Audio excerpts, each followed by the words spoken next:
We'll begin with the roll call. Mary Ann Galezzo. Here. Andy Levine, excused. Christy Orio. Here. John Doherty, excused. Brad Jackson. Here. Joe Lovino. Here. Anthony Nelson. Here. And Scott Neville. Here. And Teresa Manganelli, myself.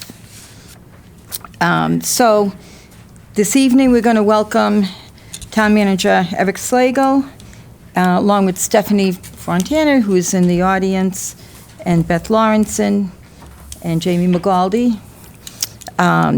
So we're going to go over your presentation of the budget. But first, you wanted to do some transfers. Yes, first we had two reserve fund transfers. Okay. So, Stephanie and Beth come up, and Okay. I'm gonna go sit in the audience, and they. Good evening, Stephanie Frontier, our Finance Director, Town Accountant. We are before you this evening to request two reserve fund transfers from the Finance Committee Reserve Fund to support the elections that we recently had for the town clerk's budget. We're requesting two reserve fund transfers. The first one is for $13,881 for miscellaneous contractual services.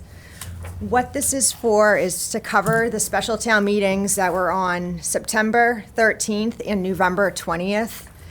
The size of the September meeting was unexpected. As well as the November special town meeting, which we did not budget for. Mm-hmm. The second transfer that we are requesting is in the amount of $13,203. This one is for the election salaries part-time. The reason why I did requesting two separate transfers is one is for salaries, one is for expenditures, so we have two separate orgs and object codes. And this one is requested for the same reason, due to the size of the September town meeting and the unexpected November special town meeting. And I have the town clerk here with me if there's more questions as far as detail goes for these two requests. You just brought back to memory how big that special town meeting was. Did you say it was in September? Yes. September. September Yeah. 13th. Amazing. Does anybody have any questions? Okay, I'll take a motion. Motion to approve the first miscellaneous expenses in the amount of $13,881. Second. A motion and a second. Any discussion? All those in favor? To do a roll call. Oh, we have to do a roll call, that's right. Mary Ann Galezzo? Yes. Christy Orio? Yes. Brad Jackson? Yes. Joe Lovino? Yes. Anthony Nelson? Yes. Scott Manganelli? Scott Try that Neville? one again. Yes. That's my son. I apologize. Scott Neville. Yes. And Teresa Manganelli, yes. Okay, and we have the second one. Do I have a motion on that? Motion to approve $13,203 to be transferred from the special reserve account. Second. A motion and second. Any discussion? All those in favor? Please wait while I go through the roll call. Mary Ann Galezzo? Yes. Christy Orio? Yes. Brad Jackson? Yes. Joe Lovino? Yes. Anthony Nelson? Yes. Scott Neville? Yes. And Teresa Manganelli, yes. Thank you very much. You're all Thank you very set. much. Thank you. Nice work on both those meetings, by Yeah. the way. Thank you. Do you have something for me to sign? I do. I was Okay. going to bring maybe them all up after, but Oh, that's all right. thank you very much. Sure.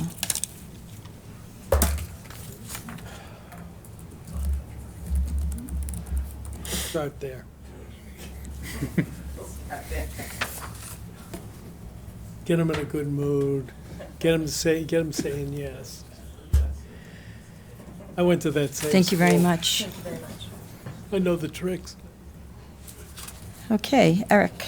Yeah, so now, Jamie McGaldy and Joe Leveo from DPW I'm gonna leave it up to them. This is a reserve fund transfer that's very technical, and so. Okay. Yeah. Good evening, Madam Chair, members of the Finance Committee. For the folks at home, Jamie McGaldy, Public Works Director, here alongside Joe Labeo, our Deputy Director, to request also 2 reserve fund transfers, and that would be to cover our emergency sewer repair work from a few weeks ago over on the Salem Street sewer main. So very quickly, on January 9th, we experienced what we thought was a sewer blockage in a sewer main on Salem Street that consists of AC pipe, which is known as asbestos cement from the 1970s. Upon trying to unblock that pipe, it became very apparent that the pipe was 16 feet deep, and we needed to bring in a special contractor that specializes in deep excavation to try to repair that. Upon digging, it was apparent that it wasn't just an acute blockage in one section. The entire length of 190 feet worth of AC pipe had disintegrated, and it disintegrated to the point where it was basically blended into the soil underneath it. So an environmental licensed site professional, also known as an LSP, was brought in, and because of that AC pipe deteriorating into the soil, it triggered an abatement project to contain the soil and transport it under the supervision of the LSP and also under the guidance of Mass DEP. So this project, which we thought was a very small project, maintenance project, turned into a much larger scale project. We are proud to report we repaired the pipe within about a week. That's partly due to Mass DEP doing an accelerated approval process for us through the regulated soil part of this project. So in your handouts, you'll see 2 requests for transfers. One would be in the amount of $562,095.46 to be transferred to the sewer miscellaneous contractual account. And that's essentially to cover most of the invoices. A lot of the back-end work is still ongoing as far as the regulated soil. So we do have a contingency in there to take care of any costs that may escalate as a result of that.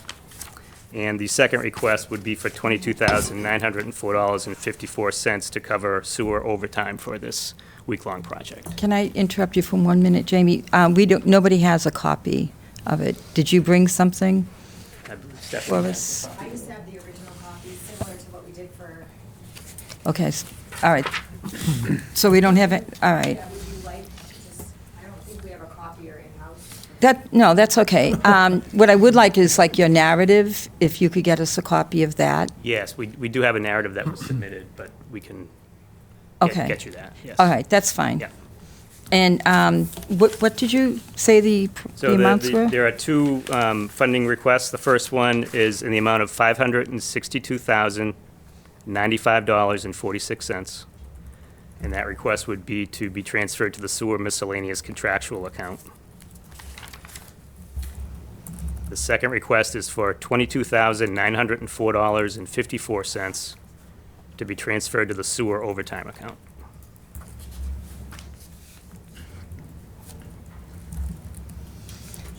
Does anybody have any comments or questions regarding this? Jamie, but maybe to Stephanie, what would leave the balance in our fund after these transfers? So the balance currently in the sewer miscellaneous contractual services, on January 28th was $11,609 to get us through the year. So I would add the $262,095.46 to that. And then the balance currently in the sewer overtime budget is $4,741.08. And we're looking to transfer the $22,904.54 budgetary into that account line. Did you mean the reserve account? Yeah, what is our reserve balance for the finance The committee? reserve balance at this point in Yeah. time, the only transfer that we've done out, I believe, I don't have the exact number in front of me. Okay. Could you also have that sent out Absolutely. to us? Thank you.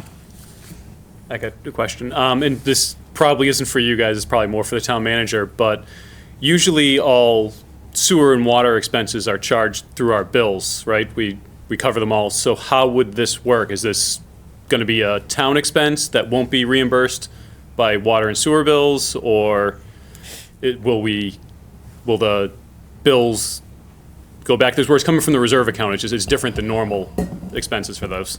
Absolutely. So because of the emergency nature of this and the way that the sewer account is currently set up, there wouldn't be any, payment back by the sewer account for this. We would count this as an emergency transfer from the town because of the nature of the public safety emergency.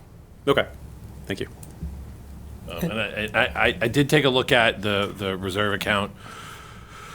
I believe this would leave, it's 680,000-ish in the reserve account for the remainder of the year. Okay. That might not be exact, but it's in. Close enough. That's the range. Any other questions? And what was the first number? Was it 562 or 262? Yeah, somebody said, 562. somebody said both, okay. Okay, well, if you don't have any other comments, I'll entertain a motion for the first transfer. Motion to transfer $562,095.46 to the sewer miscellaneous contractual. Second. We have a motion and a second. Any more discussion? I don't hear any. So, all those in favor? Aye. You got a roll call? Chris, you're killing me. I'm sorry. I can disconnect all again. No, we're glad you're here. I won't know just to be. No, of course. Thank you for fixing the pipes. You guys do great work. Thank you. For getting it done. Okay, Mary Ann Galezzo, Yes. Chris Diorio, Yes.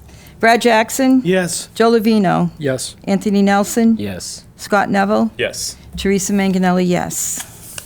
Okay, and now for the second transfer. Do I have a motion? $22,905. $4? $4.54. That's what I have. 2 pennies too, huh? Yeah, To cover an overage in sewer overtime from our reserve fund. Second. motion is second. Any discussion? Not hearing any. All those in favor? I know, I caught myself. Mary Ann? Yes. Chris Diorio? Yes. Brad Jackson? Yes. Joe Lovino? Yes. Anthony Nelson? Yes. Scott Neville? Yes. Teresa Manganelli, yes. Okay, Thank you very we're much. all set. Thank you. Thank you. Nice job on the storm. Yeah. guys. Yeah, great job. Yes. Yeah. Are we gonna be seeing anything else regarding that, any police overtime, or, because there was a lot of That- traffic control issues? It's a good question. So that is included in that first number, the 562,000.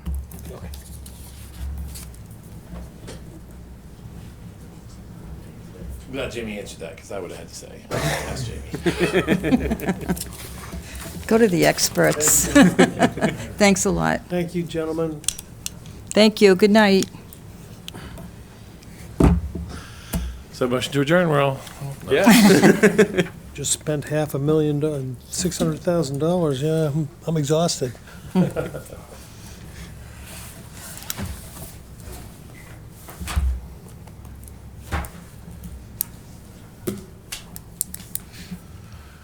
So Welcome. thank you very much. I appreciate the opportunity to be here again for the second time to present a budget to the Finance Committee. I know that for some folks who were there on Tuesday night, this might be a little bit of a repeat, but I do want We're to. watching from home. Yeah. I was not saying, but there may be people who are watching this that weren't watching on Tuesday night, so I want to make sure that everybody had a chance to take a look. So this is the budget presentation for fiscal year 2027. I want to thank all of the folks who assisted in putting this budget together. All of the department heads who every year work really hard in a kind of a very short time frame to get their budget numbers ready for the next year. I want to thank Stephanie and her staff who really, work hard on the preparation of the internal workings of the budget, which I I could not do. I don't have the skills to put together those documents. So the fact that this all comes together as a coherent whole is largely due to Stephanie and her staff's work. I want to thank Bev, who puts together some of the books. She works really hard to make sure that we get all the information that we need. So I want to take a second to talk about the pillars of the budget. These are the things that, when we're thinking about making the budget, we try to focus on making sure that these are the things we're concentrating on. So the first is adopting appropriate staffing levels in town departments while continuing fiscally responsible budgeting. So this, the town, over the years has to adopt to different changes in regulations, changes in expectations, changes in volume in different departments. It's important, from my perspective, that we do that. We understand that the world changes and we have to change with it. At the same time, we want to make sure we're doing it in fiscally responsible ways. 2, to support our public safety staff and police, fire, and public works departments. 3, work to renovate our municipal buildings and infrastructure. And 4, to plan for a safe, modern educational experience for Wilmington school children. So these are the things when we think about kind of the overarching budget. These are the things that, when we look at our capital plan, when we look at our operational budget, we really want to be able to say, you can see how we got to the choices that we made. So the budget by the numbers. So these are kind of very general, overarching numbers. I do want to, while we're talking, I do want to explain. So there is one kind of significant omission that is in the budget. If you look at, I believe it's page 85.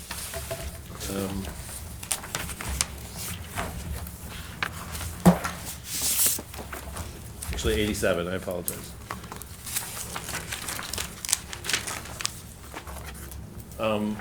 The second line from the bottom, under warrant articles, we appropriated, as folks will remember, extra funds towards capital stabilization. So that number for warrant articles should be $5,564,000, not $3,564,000. So if you wonder why it says 153 here and 151 in the book, it's because of that $2 million omission. So from the kind of from the bottom moving up, the total budget from year over year from FY26 to FY27 is a 2.1% increase. That relatively low increase is largely because of the change in our capital plan circumstances from FY26 to FY27. I'm sure that the FinCom remembers, but folks at home may not. In FY26, we did basically a catch-up capital plan where we were basically funding, 2 years of capital projects in 1 year. We did not anticipate and do not anticipate that kind of, spending necessarily going forward, and that's reflected in the capital plan for this year, which brought it back down to kind of a more reasonable and actually lower than an average capital plan. You see the warrant articles, whereas last year we put $3 million into capital stabilization. This year we're putting $4 million from free cash into capital stabilization. The reason for that is, as folks are aware, we spent $15 million out of our capital stabilization account to support the funding for the elementary school. And in an effort to kind of be fiscally responsible and demonstrate that to both the state and our funding sources, we're going to do our best to, over the next few years, build that capital reserve account back up to where it was before. While I'm mentioning that, I think it's important to note some information that we received that fundamentally impacts this budget.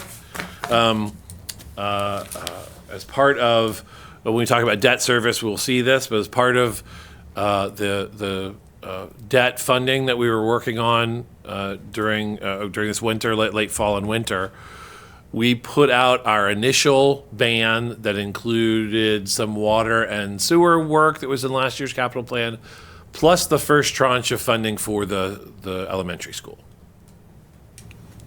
When we go out for bonding like that, the bonding agencies do a rating, and we maintained our AAA bond rating, which I really want to give Stephanie credit for.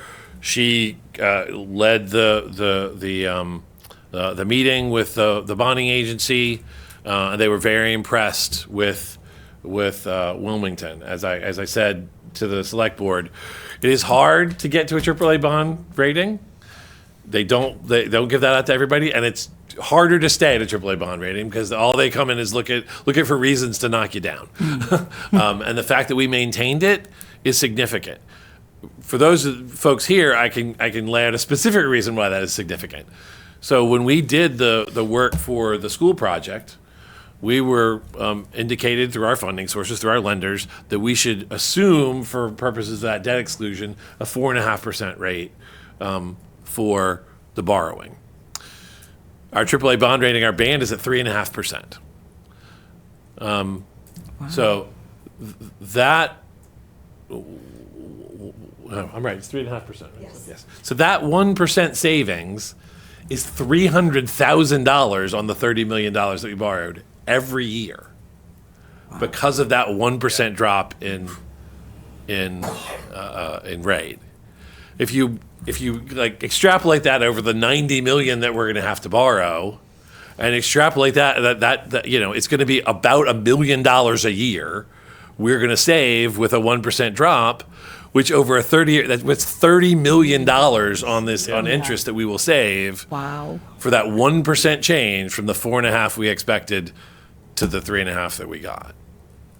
Wow. So Yeah. the way that that's going to impact our debt exclusion is the numbers that we built in for that debt exclusion were based on us getting a 4.5% rate. We won't be paying 4.5% for the debt that we're taking on. And that's going to have a significant impact on the tax increase that's going to come from that debt exclusion. Great. So there are things that we do when we talk about the fiscally conservative way that we budget, when we talk about the money that we put aside for pension reserves and for OPEB, the funding that we put into capital stabilization, the free cash balances that we maintain.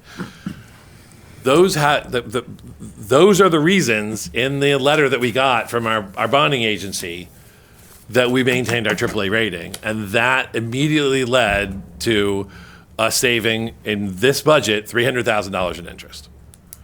And like I said, millions over the life of just the debt for the high school. So, I mean, for the elementary school. So I wanted to let people know that this is why it's important for us to continue to think about the budgets the way that we have and to move forward in kind of our fiscally conservative ways. The bonding agencies see it, they respect it, and we're rewarded by getting this side of savings for our taxpayers who, signed up for that debt exclusion. Eric, could you get a copy of that bonding letter to the Finance Committee? Absolutely. Okay. Yeah, absolutely. So could I ask you a question about that? So the 3.5% is only on, It's only on the band. it's only on the $30 million. It's only on the band. 30 million, yeah.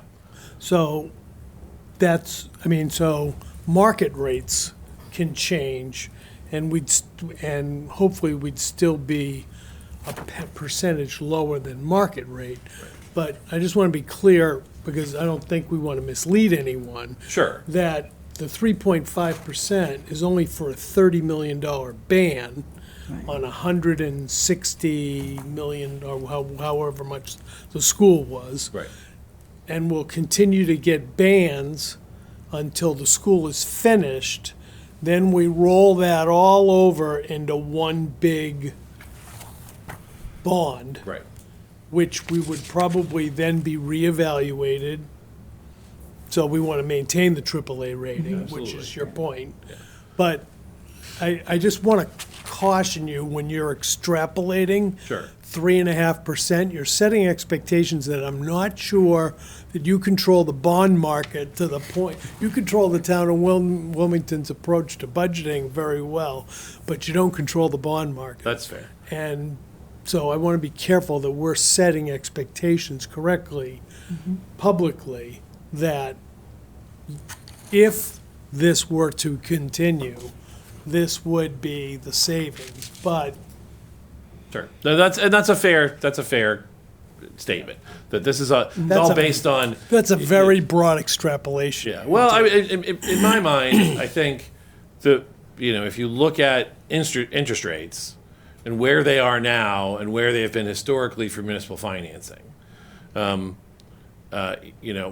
hope is that that as they've indicated, rates will continue to drop, and we might actually do better than that. But I don't want to extrapolate that either. But you're right. So if everything remains the same, Right. that would be the savings. And Right. we're hopeful. We're going to do our best to get the best deal Right. on our borrowing that we can. And the way we do that is to maintain this bond rating by continuing to do what they're highlighting in the letter. Right. And that's the main point. But, and I think that's an excellent point and appreciate it. So, thank you. So again, that explains the kind of different in the warrant articles. The non-capital budget items, the change is 6.7%.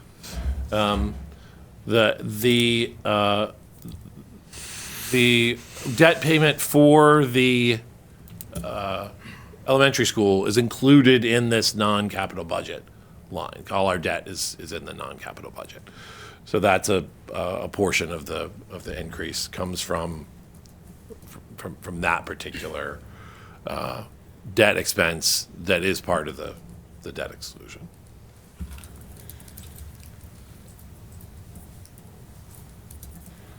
So the factors impacting the budget. These are going to be things that you guys are all going to be familiar with. There's not anything new here.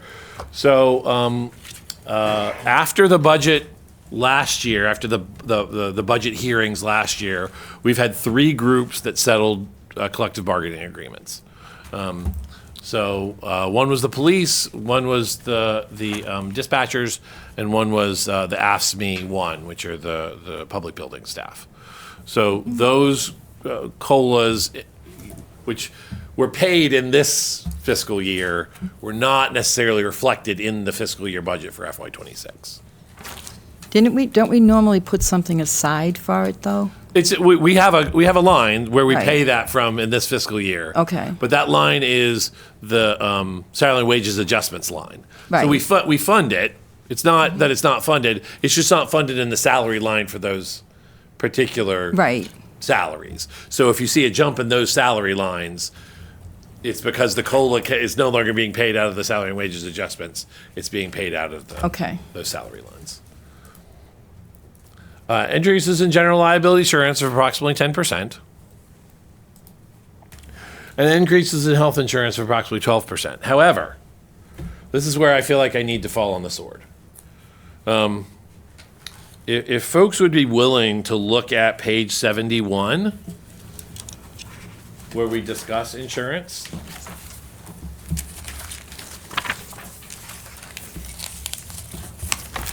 There's a couple of things on this page that I need to explain that will end up being a savings for the town. So if folks remember last year, we came in and estimated a health insurance increase of 8%. So the difference between FY24 and FY25 for employee life and health insurance, that's an 8% jump between 24 and 25. I'm sorry, between 25 and 26. As we indicated during the budget, we had hoped that we were going to come in at a lower number than the 8%, but we were waiting for as long as possible to sign the contracts to try to get as accurate a number as possible. The number that we got was 4.85%, so less than 5% on our health insurance last year. Now, what that means is, if you look on page 71, what I carried for health and life insurance for FY26 was the 8%. I did not carry the 4.85%. So the number there under employee health and life insurance for FY28 should actually be $15,293,421. So it's $459,459 difference. When you carry over even a 12% increase from that into the current fiscal year, the delta becomes a little over $500,000. So that is my error. I shouldn't have carried last year's budget number. I should have carried the revised number once we got the settlement with Blue Cross Blue Shield.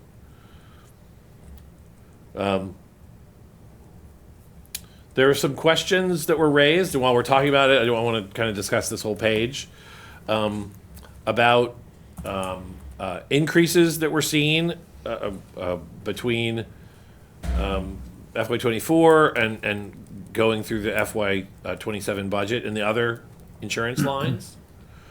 And I will. It's a little bit complicated because of the way that our insurance changed in FY26.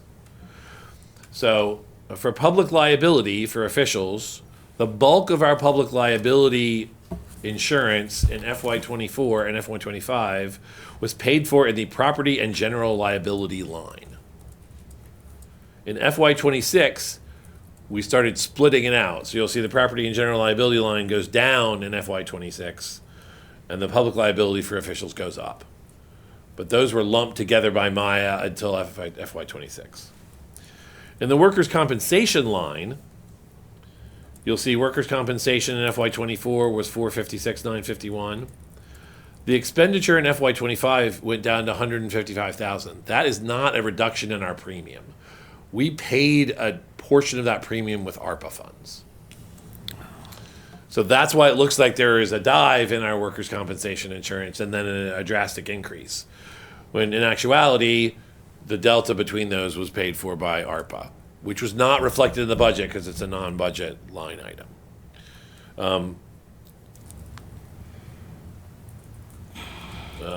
If you look down at accident, fire, and police, I will say, again, this is an error on my part. In FY24, it was $98,000. In FY25, that was the budget that was done right before I was here. But the expenditure line that says $157,976, that expenditure line was that high because we inadvertently paid our FY26 premium at the end of FY25. A portion of that premium. So the total cost of the expenditure for accident, fire, and police for that year was about $112,000. And therefore, when there was an appropriation that was done with an increase in FY26, it should have been based off the $112,000, not the $157,000. And then that compounded itself with FY27. So I'm going to apologize. This is completely my fault. The insurance numbers last year came in after the budget, so we were working off percentages and not actual numbers. Right. And then again, if I had paid attention to after the budget to go in and corrected them, we wouldn't have had this error this year. But suffice to say that the insurance lines, we're probably looking at about between $550,000 and $575,000 lower than the total number there at the bottom. So instead of going from 17 million to 19 million, we're going 17 million to about 18 and 18.6.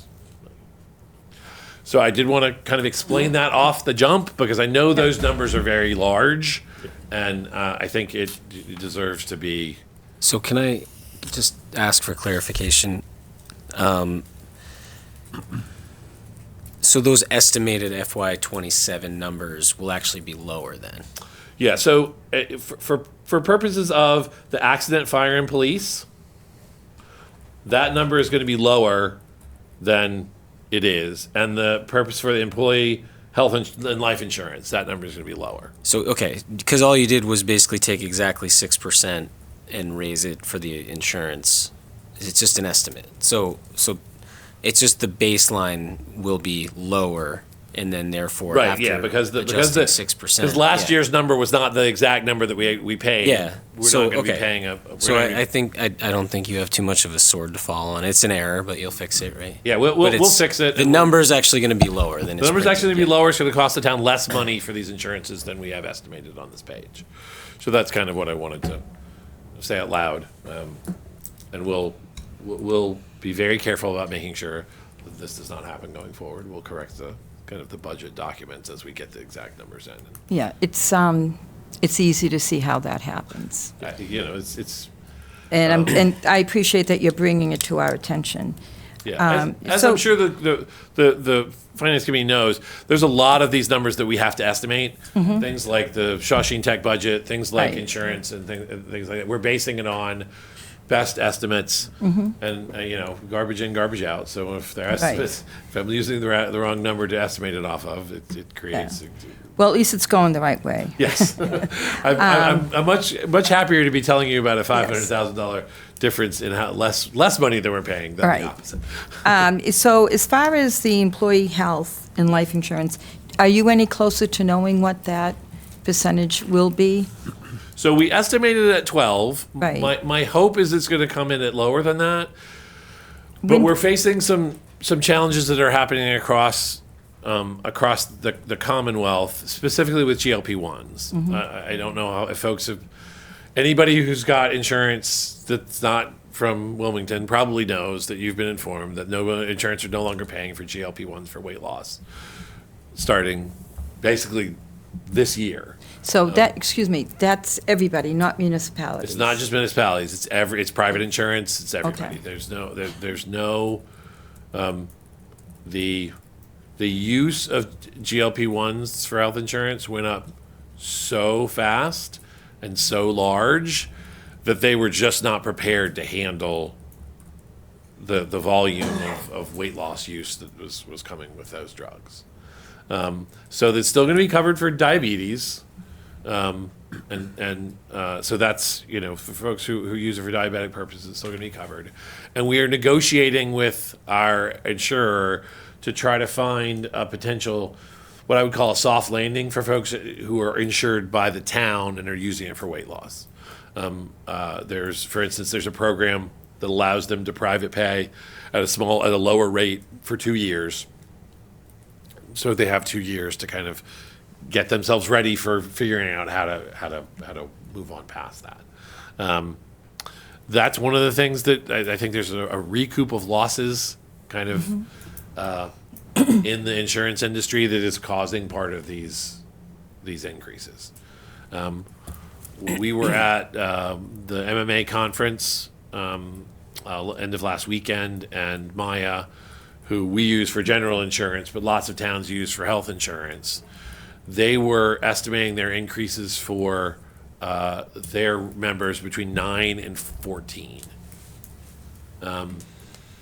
My hope is that we're going to be lower than 10, but I will report back to the FinCom when we get those numbers. When do you think that will be?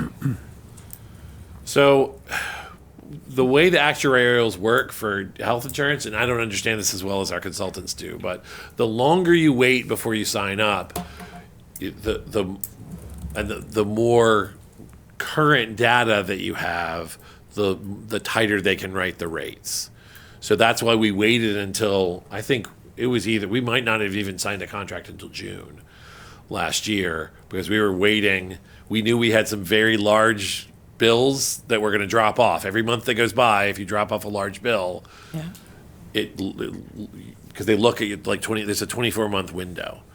So if month 25 was bad, it's gone. And if every bad month you can drop off, and we've been trending well with respect to our costs. So, I'm gonna try. I would love to be able to have an answer before town meeting, and hopefully I'll have a better range by town meeting to be able to report. We know we can get 10% now. We're hoping to get 9.5%. So we're gonna wait, for another month to tick by and see if that does anything for us. But we have a consultant that's watching. I mean, that's what we're paying him to do, is to work on the rates and work on, kind of different options that we have to lower these costs.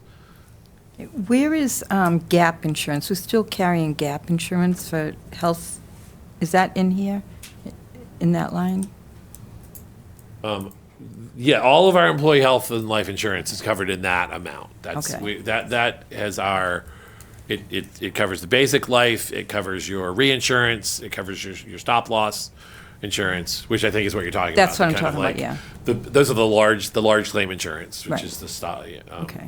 the stop loss insurance. So I think that's everything. I think it's over 175,000.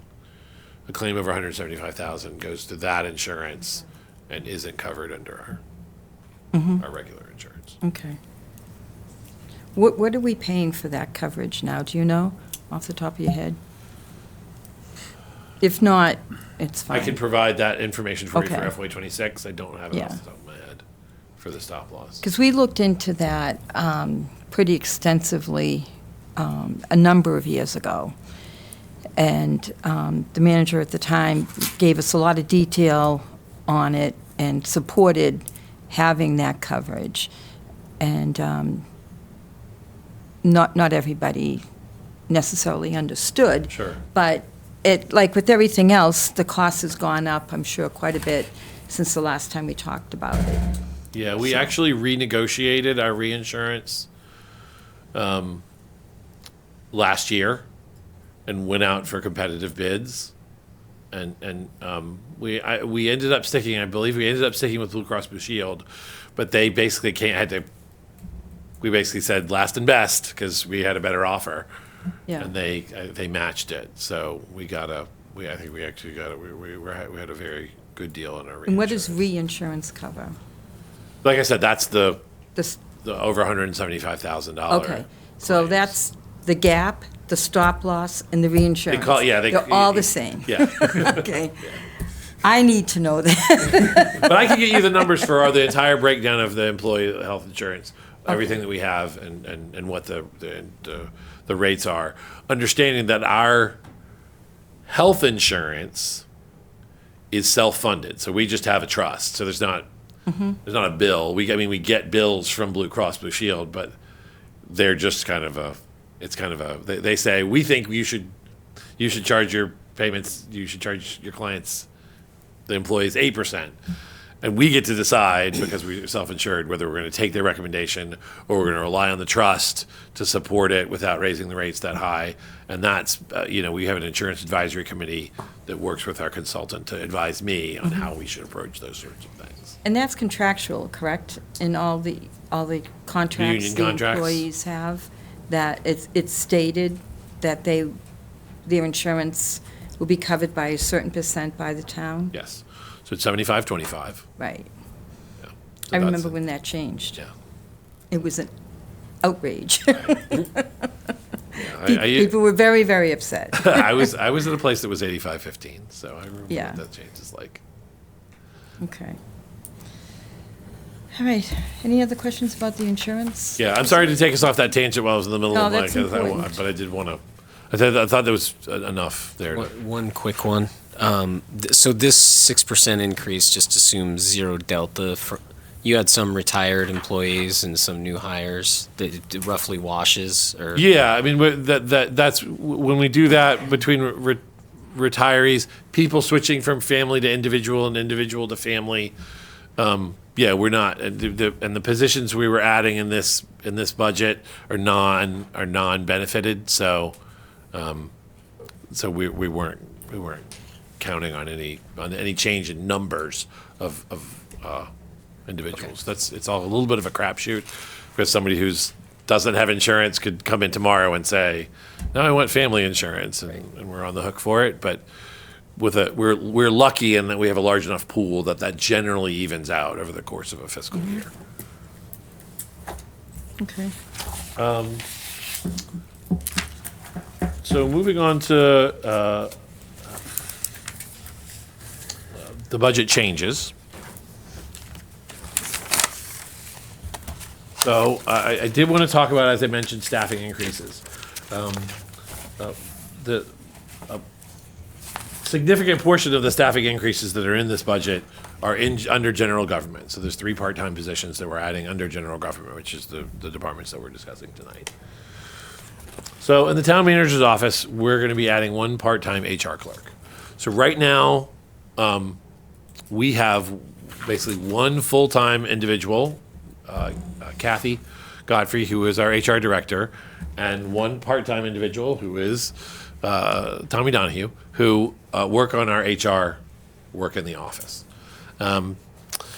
It's become increasingly clear that given the increased regulations about affordable care reporting, dealing with increased benefits, increased number of retirees as people are living longer, we just need to have some staffing support in that office. So we're proposing a 19-hour position. It would be non-benefited to assist Kathy in working on HR issues. The way that we envision this position is for them to be the primary liaison for retirees. And that means they would be working with those retirees on the kind of complicated issues about Medicare and the different parts, the things about that I don't understand yet. One of these days I'm going to have to sit down and figure it out, but I don't understand Medicare. But this person is going to basically be working with the retirees to make sure that that'll be the focus for this position. It'll allow Kathy to spend some more time on some of the other regulating things that she needs to do with respect to dealing with kind of our HR policies and procedures. Is this freeing up time for Tommy? No? No, I actually work with retirees, just current employees. So Okay. my half our part-time role will probably remain the same. Yeah. Okay. Unfortunately, if we could clone Tommy, we would. Everybody would. But we don't have that benefit yet. So, so that wouldn't impact Tommy. This is basically coming off of Kathy's workflow. So as I mentioned, assist with federal and state reporting and retiree transactions. The next department that we're talking about adding another part-time clerk to was the accounting department. So we have 4 bodies in our accounting department: the finance director, the assistant accountant, the payroll and benefits coordinator, and the I believe it's the we changed the title for that position. Accounting specialist. Payable specialist. So there were four individuals. Over the past year, we worked to make sure that we negotiated with the union. We pulled to make sure that all of those positions were out of the union, because they do deal with confidential information. They deal with people's payroll. They deal with people's deductions, and they deal with inputting things and doing work on COLA evaluations when we're talking about collective bargaining. So they're the kind of positions that the union agreed could be taken out of the union. So when they were when they were a mix of union and non-union positions, they were very siloed, because you had a union person doing this, and you couldn't have a non-union person doing union jobs, and you couldn't have a union person doing non-union jobs. So it made it for a very kind of siloed office. Now that it's now that we've moved to an all non-union position, we're working on cross training. It's become very clear that given the amount of the volume of work that goes through the accounting office, we simply don't have enough bodies to deal with a weekly payroll, weekly AP sheets, along with illness, vacations. If you look at 4 people who have worked for the town for a decent amount of time, you're talking about a quarter of the year just on vacations, and that doesn't count personal time and sick time. So the idea is to have, again, another 19-hour non-benefited position. The way that the regulations work for purposes of hours, it means over the course of a year you have to average 19 hours or less. And the idea would be to bring that person in during high volume times to be able to support the accounting office when they need backup or to cover for vacations, so that that office can continue to run. Because right now, everything rolls downhill, and that means that Stephanie often has to do the backup work for the payroll clerk if the payroll clerk is out, and that it makes her have less time to deal with finance director issues, which is where we're. So you say 19 hours, but it's not going to be 19 hours. You're going to average at the end of the year 19 hours. What will you bring them in at, 16 hours a week or 17 hours a week? And Well, I think for training purposes, it would probably be, we'd start them at 19 19, hours, but yeah. the idea would be if they have a 15-hour schedule Okay. or something like that, Right. then if you need to come them in for a 35-hour week, Yeah, over the course of a few weeks, they'll have built up those extra hours. So they could work a 35-hour week for purposes of covering Okay. for a vacation, right, like that. okay. This is going to sound very familiar. So this is the assessor's department. The assessor's department only has 3 staff people, and unfortunately, the work that goes on at the assessor's office, just because of abatement information, the veterans and senior work that they do, dealing with all of the kind of the call in and the tax questions, along with having to do inspections and in the field work, which is ideally where 2 of those 3 staff would be working a lot, is in the field. Having just one person who's dedicated 100% in the office really isn't we need to have some backup for that as well. So this would be, again, a part-time clerk. This is only a 10-hour a week position, and it is intended to be a kind of a flex time where the tax bills go out. We know we're going to have people come in, so maybe you're working 20 hours that week, and then you're working 5 or 6 hours for a few weeks, and then the excise has gone out. We need to have somebody to answer the phones, so that we would be using that position kind of as a stopgap for high yield times in that office. The reason why we went for non-bid physicians, I think, is as I mentioned, we want to try to get as much help as we can for the offices without taking on the health care and pension benefits. And so that's the goal is to try to find individuals. I know that when I worked in Townsend, we had some success finding folks who were looking for what used to be called mother's hours jobs, where they could drop off their kids at school and work and then go to pick them up. So that's what we're kind of banking on, is that there's a pool of people who are looking for that type of work, and hopefully we can find some that are talented that we can bring in. Okay, so needless to say, it is more preferable sitting on this side of the desk that we not add permanent, full-time people. So that's the goal here. So is to it sounds like all of these are, very necessary ads, and hoping that it will work out, that you'll get good people that will be able to give you what you need for those hours every week. Yeah, and that's the hope. And then one of the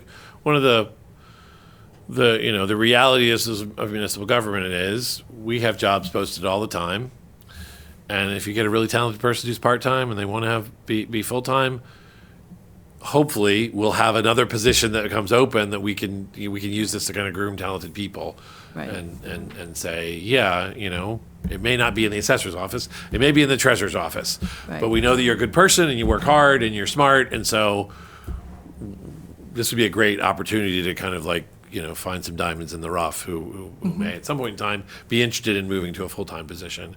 And I'd much rather promote from within with individuals that we've worked with and know than take a shot on somebody walking in off the street. So the next one is something that I think should come as no surprise for folks. So Elderly Services is going to be requesting 2 part-time positions. One is a kitchen chef position, and one is to work on programming. As I think folks who've been around the senior center since it opened on Valentine's Day, it'll be 1 year, so it's been open for almost a year.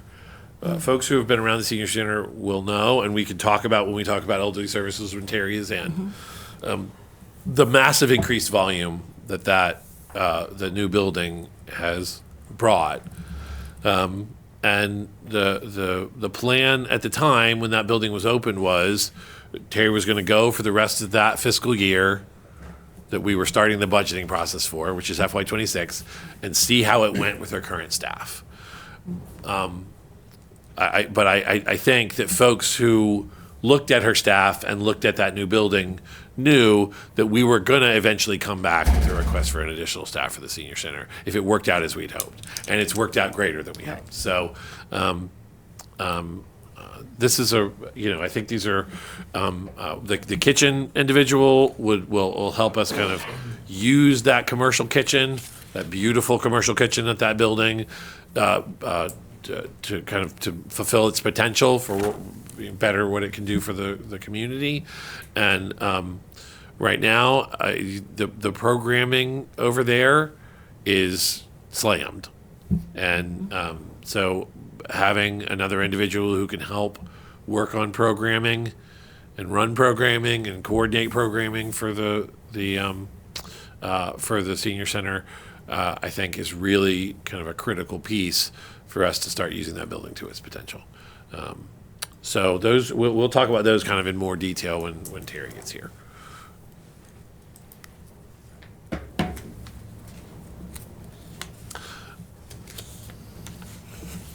Some other budget changes. So this is one that we'll talk about with John O'Neill when he comes in to talk about IT. But there's we're going to have to purchase some significant Adobe software, and I'll have the specifics when we talk about his budget, the specific numbers. But we are, as all municipalities are, under the gun for bringing our website into ADA compliance.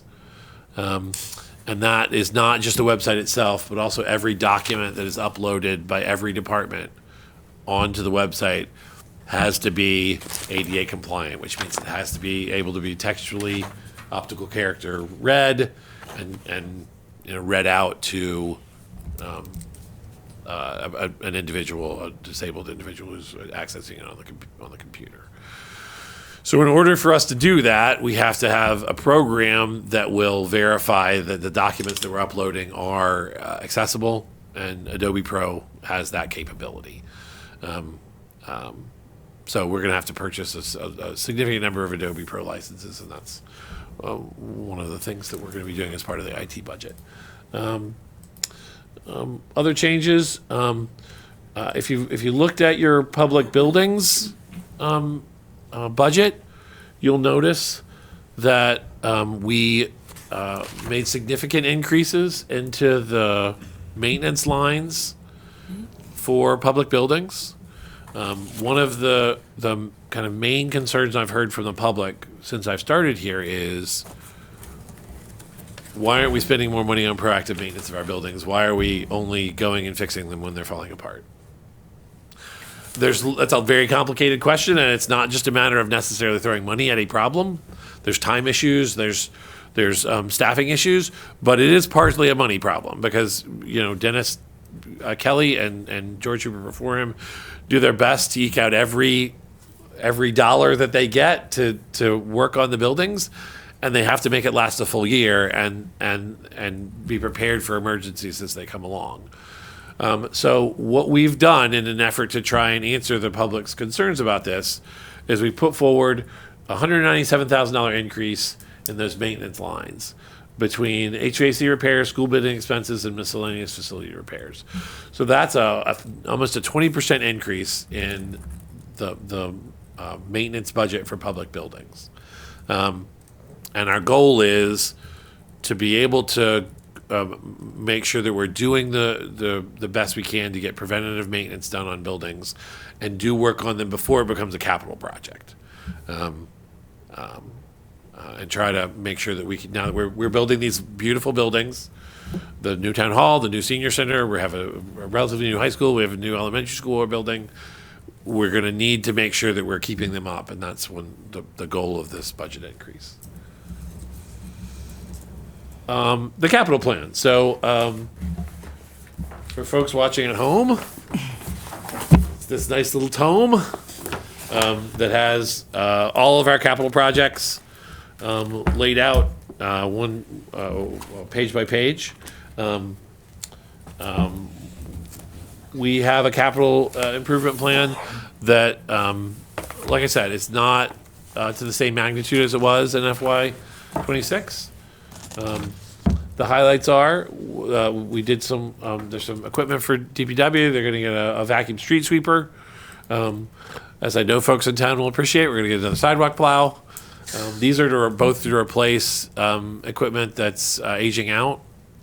We're spending $335,000 around various schools around town to do laptop replacements.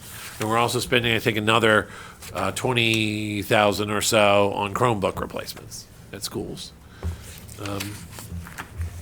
Public Buildings is doing various roof, window, and HVAC work. We're doing work at the Public Safety Building on the roof. We're doing work at the windows at the Public Buildings Building. The total of those projects is a little over $500,000. And we are putting an additional, we generally put in $1 million every year. We're putting an additional $3 million into capital stabilization.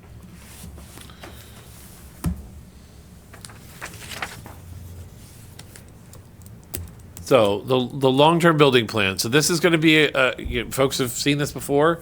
I feel like it's important to keep saying it so that, a new resident will understand that we're not just talking about it for the first time when I come in and say we're going to build a new building. We've been talking about it for a while. But, Wilmington's in the business of education. In September, at that town meeting that we had to get the reserve fund transfer to cover, the town voted overwhelmingly to support the new pre-K through 5 elementary school on the side of the north. And there we will, in all likelihood, need to build another school of that size on the west side. We need to plan for our municipal buildings for the next generations. We've talked about, if you participated in the school project, you heard folks talk about the vintage of our schools, the fact that we had schools built in the 50s and the 60s and 1970, I think. We had very old schools. We have a DPW barn that was built in the 60s. So it's the same vintage of these schools that we say we need to replace. And the DPW barn, is anybody who watched them work over the last week, they do yeoman's work for this town, and unfortunately, they've just outgrown their space. They don't have room in their current barn for all of their equipment, and so some of their equipment sits outside all year. And as anybody who has a garage and keeps their car in it and has a car that doesn't stay in the garage, the one that stays out of the garage ages much quicker than the one that you keep in the garage. So we believe that we can do all these things while respecting the tax concerns of our citizens. That we needed a debt exclusion for the pre-K through 5 elementary school at the north. With proper timing and help from the MSBA, we could build a second pre-K through 5 school within our budget without the need for a debt exclusion or an override. And I know the FinCom, you've heard this from me multiple times, so I don't want to beat a dead horse. But the reality is we're going to have an opportunity coming in the mid-2030s when we pay off our pension liability and we can take on a significant capital project within the levy. Our pension, our extra payment this year for pension liability is about $10 million. Our extra payment when we get to FY 2035 is going to be $15 million. And then in 2036, when we've paid it all off, we're going to have that money that we can put towards a large-scale capital project, for debt towards a large-scale capital project. I think I can't think of a better one than to match the school that we're building now with another school on the west side. Can I ask a quick question about that? Please. So every town around us is also going to have money coming off their books at the same time, right? So do we expect all of them to be looking at this the same way, saying we can build a large building, a school, or something else that our town needs at the same time? So I've talked to other town managers about this, and they're not there yet. Mm-hmm. But my anticipation, it's going to happen. And one of two things are going to happen. There are going to be municipalities that are going to push back and say, I can't pay it off by 2036. the aggressive payment schedule that you Yeah. have me on. I would like you to push it out to 2040 or something. And that's happened in the past where they've pushed out those pension requirements. So that's the first possibility. Is I do think there are some towns that are going to request extensions and they're not going to be ready to do it in 2036. I also think there are some that are going to think about it the exact same way. We've got this pool of money. What are we going to do with it? So our plan is to try to be proactive, to get in front of the MSBA. We're putting aside money in our pension stabilization account every year, Yeah. so that we can pay ours off a year early. Okay. Hopefully, maybe even 2 years early, but at Yep. least 1 year early, so that if everybody's looking at 2037, we're looking at 2036. That might allow us to get a little bit of a jump on an MSBA project. This is all based on the landscape we have now. There's talks about MSBA reform. There's talks about setting up a public buildings fund that works like the MSBA, where the state would subsidize the building of public buildings. We're in an interesting situation right now where if we do what I think we can do in the next 10 years, what we'll need is a school. But there are plenty of other towns that need public safety buildings. Almost every town needs a school, but they also need other public infrastructure. They might have a massive sewer project that they need to do, and that's where they want to put their money. I have no doubt when you get into the early 2030s, you're going to see people start saying, hey, we can do this. My hope is that we'll have our plan in place and start maybe working on it by then. But you're right. I mean, there's going to be a certain amount of people that are going to have No, opportunities. I'm happy with the plan that you're proposing. That's a good point. And again, this will allow us to update our municipal infrastructure using our AAA bond rating and free cash.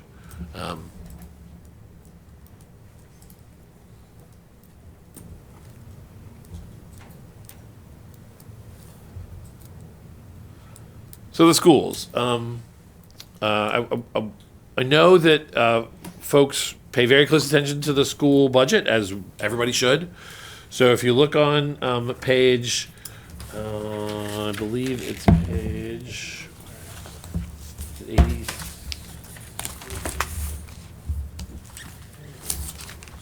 Yeah, 86 of your budget book. Right in the top, middle top, you'll see the school department. That one, unfortunately, where's the one that has the percentage?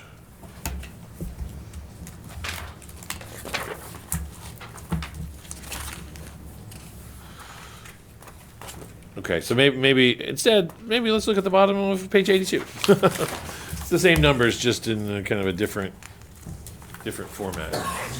So the school department, we worked very hard with the school department around their budget, and they came in with an increase just south of 5%, so 4.94%. When we and that importantly includes negotiations and collective bargaining agreements with 4 of their 5 unions that were done that are reflected in this budget. So I really want to commend the school department and Dr. Brand and Paul Ruggiero and Dr. Thompson and Carrie Simmons, who worked really hard to keep this budget under control for the schools. One of the things as part of the negotiations last year that I committed to on the town side was to propose $300,000 in free cash to support the school budget every year for the 3 years of these contracts. The reason for this was, as part of Paul Ruggiero's work with Stephanie, they discovered and are working through turnbacks from the school accounts of over $1 million. So these are historic accounts that the school never finished out, that weren't closed out, and those will add up to over $1 million that are going to go into our free cash. So that was school money that they didn't spend. It lingered for a while. So we agreed to give them $300,000 a year of that $1 million. So we're keeping $100,000 for ourselves, but we're giving them $900,000 of that back over a 3-year period to help them support their collective bargaining agreements. Is that number included in their budget here? Yeah. Okay, it's not like something on top of, it's- $300,000 okay. somewhere. That's the Yeah. free cash is in here as part of our free cash allocation towards the budget, and all of their expenditures are in the line right there. Okay. So it doesn't change these numbers.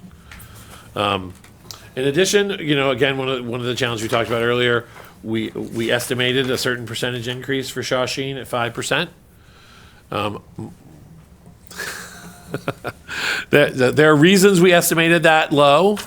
One of the main reasons is that we had a significant drop in class size. We lost about 30 students overall from the Wilmington allocation at the This year? at the tech. Just this year, we lost 16 last year.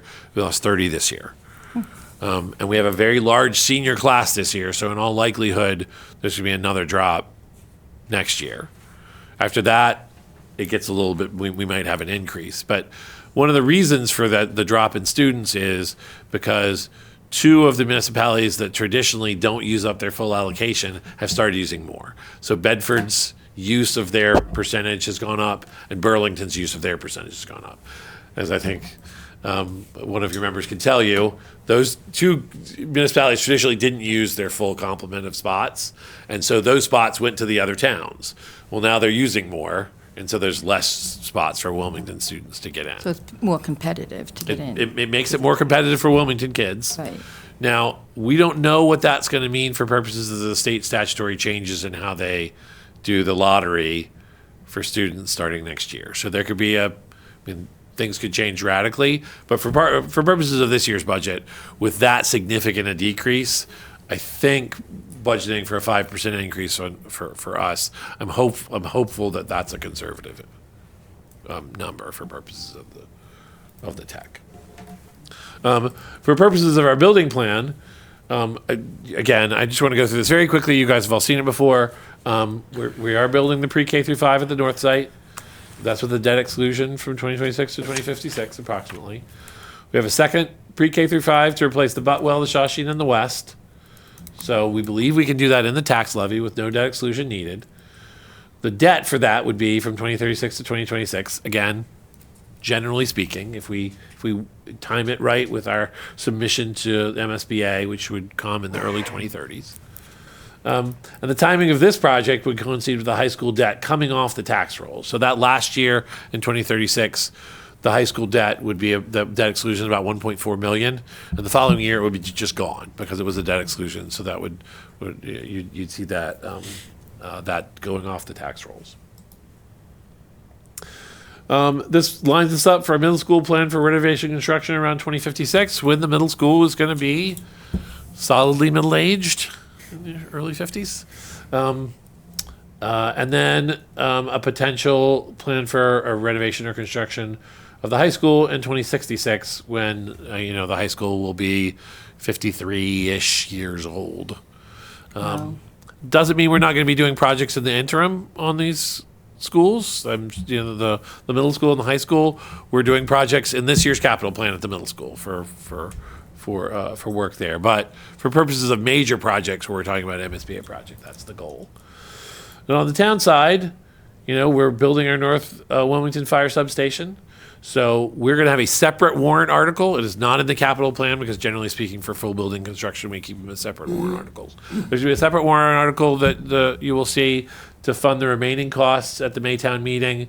The estimate for that is going to be about $16 million. We're probably going to propose $12 million from free cash and $4 million from the overlay to fund the remaining costs for the fire substation.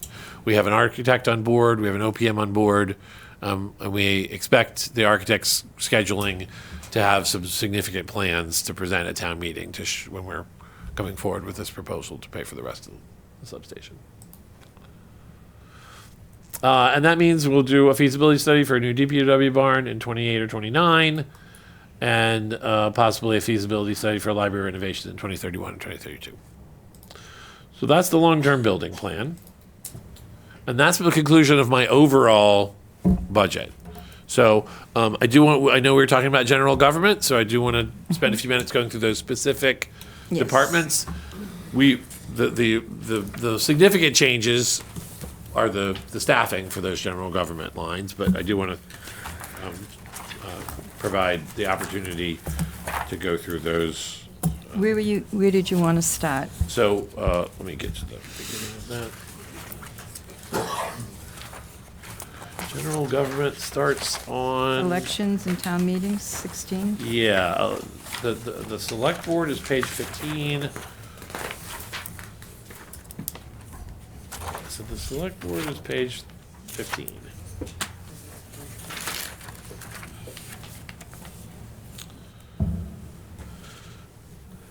Somebody got a raise. So you'll see through here one significant issue that's cropped up over the past couple of years is printing costs. We had a very town-friendly arrangement with a printer here in Wilmington who basically had been printing all of our things at the same cost for the last decade, and that printer went out of business. So we've had to solicit kind of on the open market, and we realized when we did that we had been paying I don't know how the guy made any money off of us. We were paying way below market rate for the services that we were getting, and now on the open market, our costs have skyrocketed. We've had to subsidize that in FY25 and FY26 from our professional services line item to help cover the overages in printing costs. But it's a significant increase that you'll see on a couple of different lines.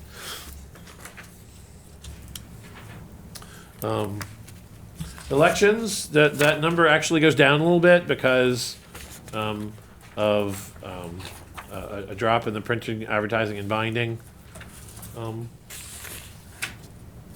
line for elections. It's we're going into an odd year, so the odd years are easier on the elections than the even years are.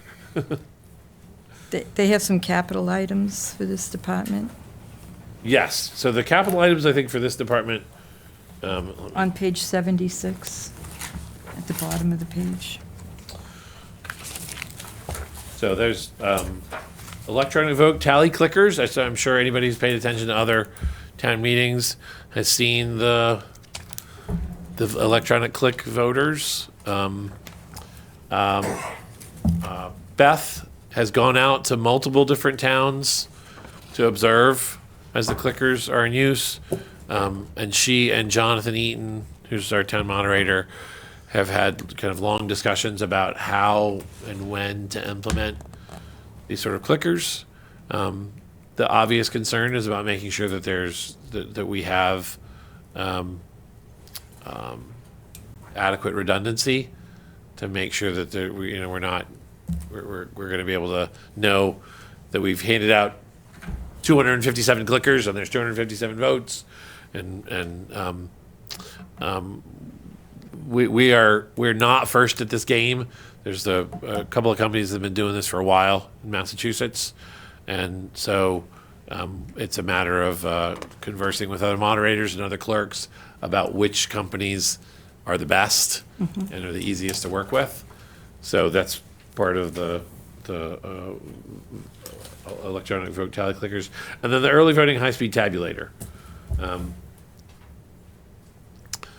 This is a fascinating machine which allows for the clerk's office to tabulate their early voting much quicker than they have done in the past. The interesting thing about this is we are putting this in for a capital plan, but there's also a potential for a grant for us to be able to get reimbursed for this $27,500. So right now we put it as a capital plan, but there's a possibility that there's going to be us to be able to pay for that without using capital funds.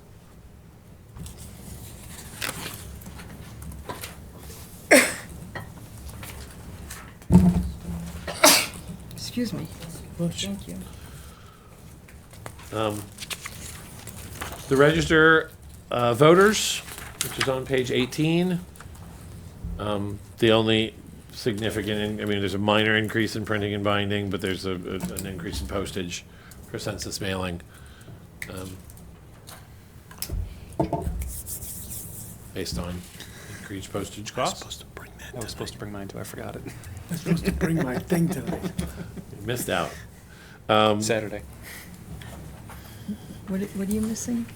No, I just- forgot I'm to bring our supposed census. to bring my census with me tonight. Oh, Drop it in the slot in the Drop it in the mailbox. slot. I'm not spending whatever. Well, the you can hell bring it on I'm Saturday. Oh, really? Yeah, but it's- Bring it on Saturday. You'll be walking by the same Dropbox. gonna be here Saturday. Oh, that's right. He's traveling. You're traveling.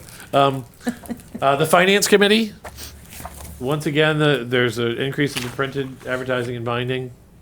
That when we're talking about the Finance Committee, the warrant books are funded out of the Finance Committee budget, so that's the change there.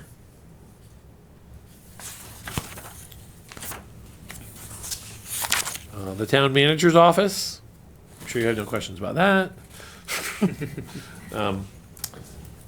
So we talked about the other part-time position.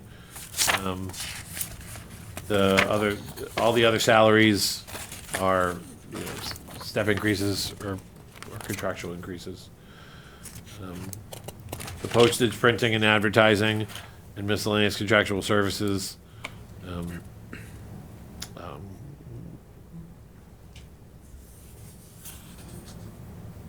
As you can see, we've overspent on postage, printers, and advertising in FY25 and FY24. And those were before we lost our good printer. So the costs are significantly more. What's going on in miscellaneous contractual services? I'm sure we discussed this last year when Yes. something changed or, Yeah,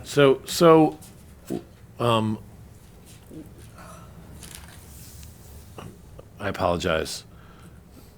that's all right, you can get back to us on that. Yeah, I'm trying to recall there was a specific a specific vendor that got moved into miscellaneous contractual services. And I will get that Okay. information for you. For purposes of the capital projects, we have a digitizing records project for $25,000. We've talked about that one. This is a continued one. This is on page 76 at the bottom, where we're going to be spending time digitizing records. The clerk's office and John O'Neill from IT, Beth and John have been taking the lead on this, but it's going to touch every department, so that's why it's housed in the town manager's office for capital purposes. So do we hire somebody to do that, or? We hire a vendor. Okay. Yeah, who comes in, and they've been working, they started working in the clerk's office, taking the files and scanning them in digitally and marking them and storing them in such a way that we can have access to them. Okay. And then what do we do with the paper files? So Hold on to them for a few years and then? it depends. There's some files that the state allows you to maintain digitally. So we can request that once we demonstrate that we have digital copies, we could request the keeper of records at the state to allow us to destroy those. I think what we're likely to do is, as you say, hold on to them for a couple of years, make sure that we don't have any issues with the digitizing process or access and kind of retention before we do any kind of purging of those records. There are some records that we have to keep forever. Birth and death records are not, we have to maintain those in perpetuity. It's not clear if the state's comfortable with us destroying those records, the original paper copies. But, Right. we'll shred whatever we can shred. So the 25,000, how much does that accomplish on digitizing? So that's a really good question. I think it's part of the challenge with digitizing is it's not a hands-off process. You have to have staff identify the items and classify them so that the person who's the scanning company knows where to scan them to. They're not always they may not always know the difference between a birth certificate and a death certificate. That's a very generic, but between the nuance between documents that's in a department's file and how to scan those. So, I think the $25,000, for where we are now and trying to navigate through the beginning of this process is good because we're still trying to figure out how we operate with different departments and labeling and classifying. Once we get our sea legs under us, we might ask to increase that to try to do more departments at once. I think the vendor can accommodate a higher amount of use on our end. It's just we are still trying to navigate how to best get the records ready for scanning. So we've done this already for a couple of years. We started in the clerk's office. Yes. Right? Have we used the full amount that we've appropriated? The $25,000? Yeah, Yes. right. No, I'm just asking because there is some labor that you mentioned. Yes. I didn't know if there was, Yeah, so the labor that we're using is obviously not getting funded by this capital project. That's just the vendor. It's staff time. One of the Right. reasons we added a position for public records in the clerk's office to help deal with public records issues, and the scanning part is one of them. okay. All right. IT's under general government, we're doing those separately. The next on page 23 is the accountant's office. Oh, can we go back to the capital for the town manager, the $250,000? Under public buildings? The accessibility projects. Yes. Public buildings, Oh, sorry. We reclassified that under public buildings, yeah. but I mean, we can certainly, I can give you a preview of what you're gonna hear, which is, so the $250,000 for this year has been divided with, there's doing accessibility upgrades to the Arts Council building. And we are putting out the RFP for the transition plans for the entirety of the town. That RFP is likely to go out next week. And so we've set aside the bulk of that $250,000 to get those transition plans done. I'm hoping it's not going to cost that, but with the increasing costs over the last few years, I'm worried. We got a lot of open space. It's going to be outdoor space as well as buildings. So that would be to have somebody come in and study all the public places in Wilmington and see if there's an access issue. And come up with a And come up plan with a plan. to triage what exact work needs to do, Right. and then in future years, so next year, we will use those funds to implement that the plans and do the work both inside and outside of. So what about, we allocated $250,000 last year, That's this year. but now we're talking about 2027. So 2027, we're going to take the funds from 2027 and use it to implement the transition plans that we're hope to get in the spring from the consultant. Okay, all right. So that, you're using what we allocated last year to get the plan. Okay. All right. And in addition, this also provides, funding for public buildings and public works if they come across an accessibility project issue that wasn't budgeted in a project. So oftentimes, DPW goes to touch a sidewalk, and there's a handicap panel there. Well, what the state wants you to do when you touch one handicap panel is they want you to touch every handicap panel in that intersection, Yeah. even if you're only doing the sidewalk on one side. So that could be costly, and so this is a pool that they might be potentially able to tap into to perform that work at the time they're doing it and not have to take away from the whole project to fund that. Okay. So the accountant's office.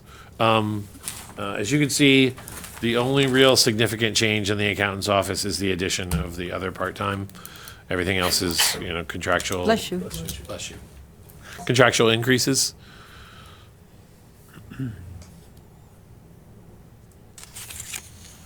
Okay. The treasurer collector, we're actually in a substantially similar situation. We were able to cut down on the miscellaneous contractual services that were being funded by the treasurer's office. So their contractual services dropped by almost $30,000, and that offset, the salary increases that are coming through that office. I do want to say that Stephanie and her interview team did a great job when they picked Jashira Gonzalez, who's our new treasurer, treasurer collector. She's great. Good. She's really meshed well with the staff and is doing a really good job to keep that very, very busy department, going in the right direction. So it's great. What is the contractual services drop represented from again? Goes from 44K to 13. Yeah. So we do you know which contract?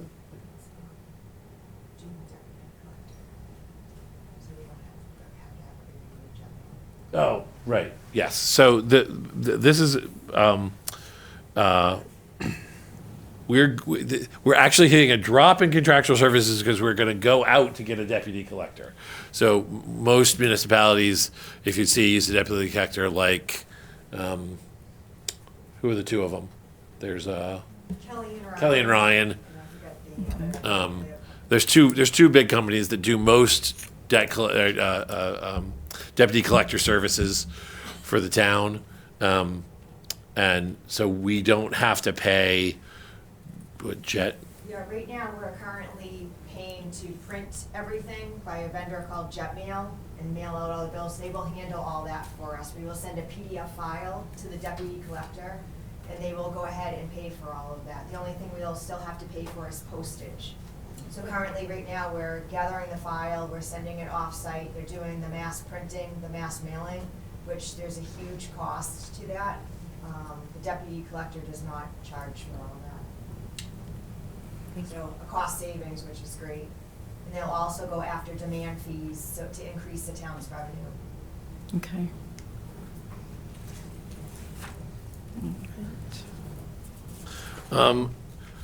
Moving on to the town clerk's office.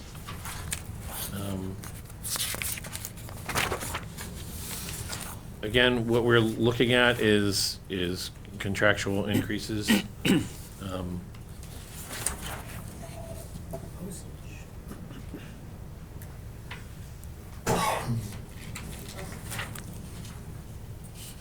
So that's the no significant change there. I will note that, and I said it the other night, we are going, the dog licenses went out. There is going to be dog license fees this year. In the past, folks may not have been charged a fee if they're late on their dog license. They will be charged a fee if they're late on their dog license this year. So register your dog. Can't wait for Facebook. So the next page you'll see is the Board of Assessors. There, you're going to see a significant drop in appraisals and inventories. The number under contractual services, and you're going to see that slight increase in other part-time. The $13,000 is for that 10-hour position. The drop in the appraisals and inventories is because last year was a 5-year reval, as I'm sure folks remember. And so that was why there was a very large cost in FY26, and even back in FY25 that was leading to the reval.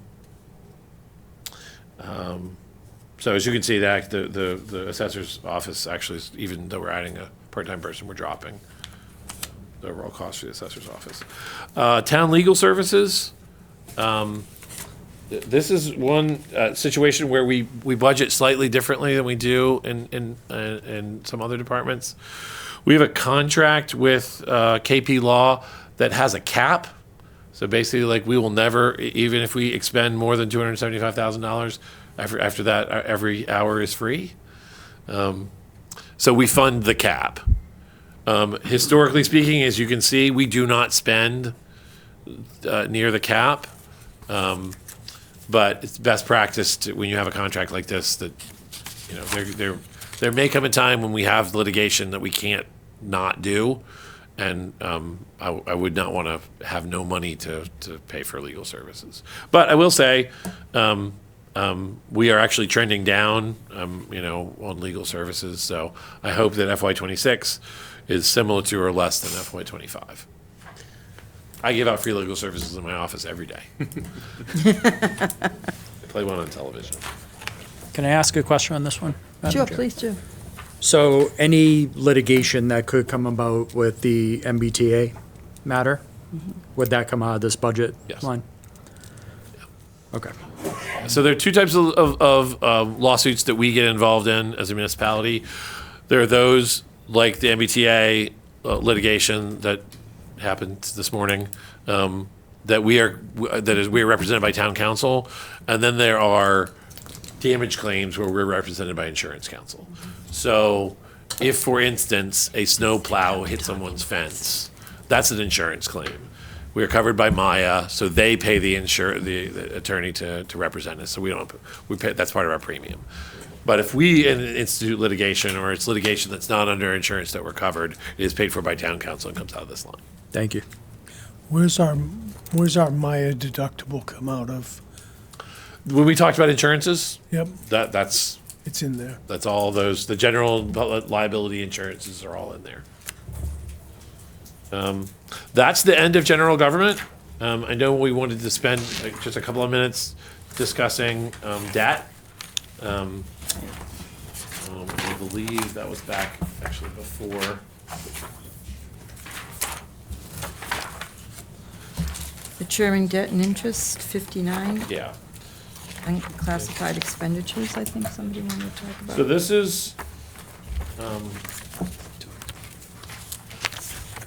so if you look at 59 and 60, these are the kind of the current debt costs that the town is paying for right now.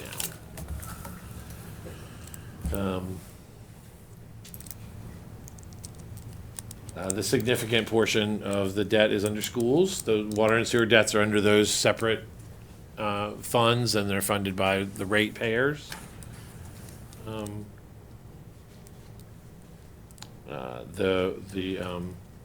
You see the senior center and the town hall school administration pulled out separately as a part of this.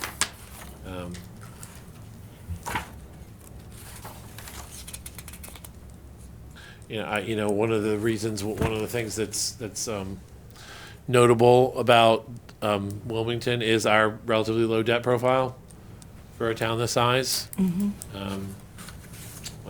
It's one of the things that they noted in the AAA letter was the town's use of free cash and stabilization funds to support large capital projects to reduce the debt profile.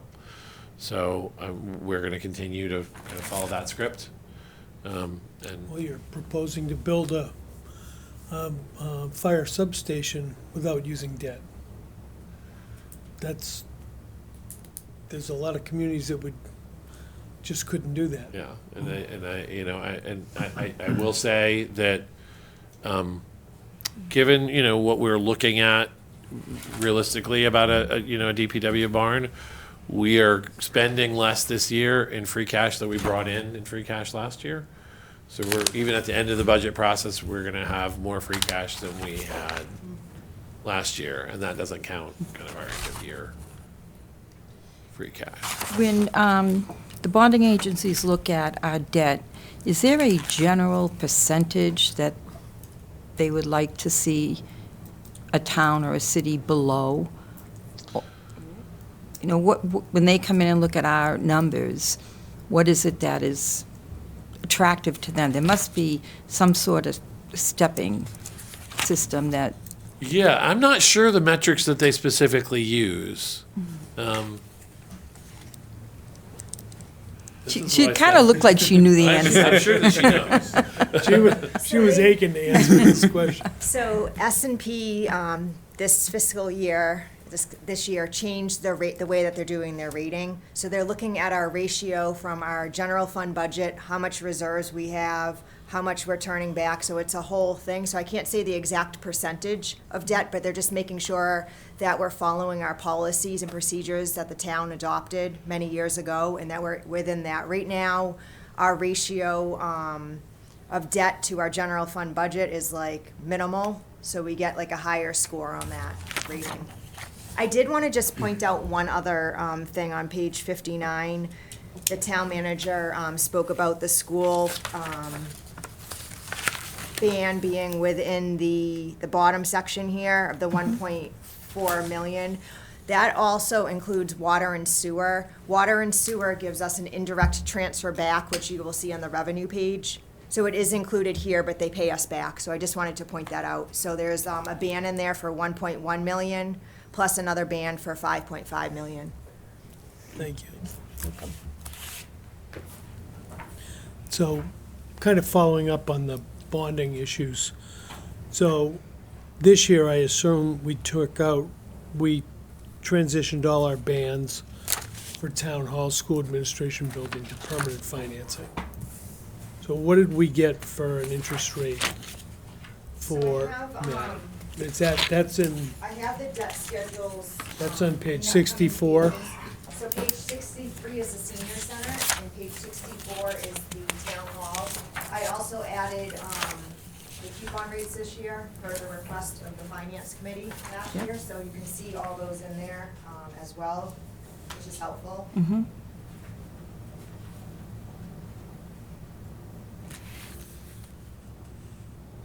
Well,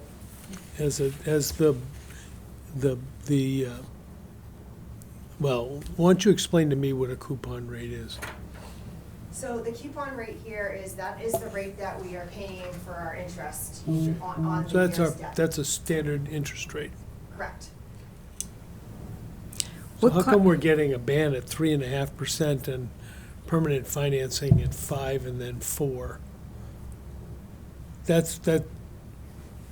These are 30, I don't know, 25, 22, I don't know, it's hard to tell, but 25-year bonds Correct. that we're paying 5% for the first 10 years and then 4% for the last 15. Or however many, I'm not counting years, but is that what this is telling me?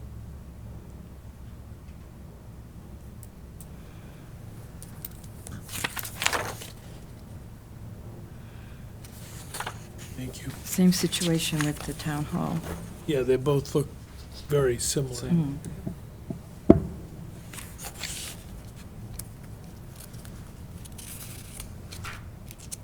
Thank you. So is there a way to refinance it down to maybe 3.5? Only if it's a callable bond. So we're doing right now short-term, so we have the $30 million that we're borrowing. It is going to the select board, I believe, not this Monday, the following Monday, to sign off on the debt for that. We wouldn't right now go in and borrow the full term amount for the school because we're also getting a kickback back from MSBA. So it's better cost savings to the town right now as far as the new projects to borrow short-term before we, while we get the ground running. These, I can look back to, and talk to our financial advisor to see if we can refinance. I was not here at the time when there was 3 projects that were lumped in together.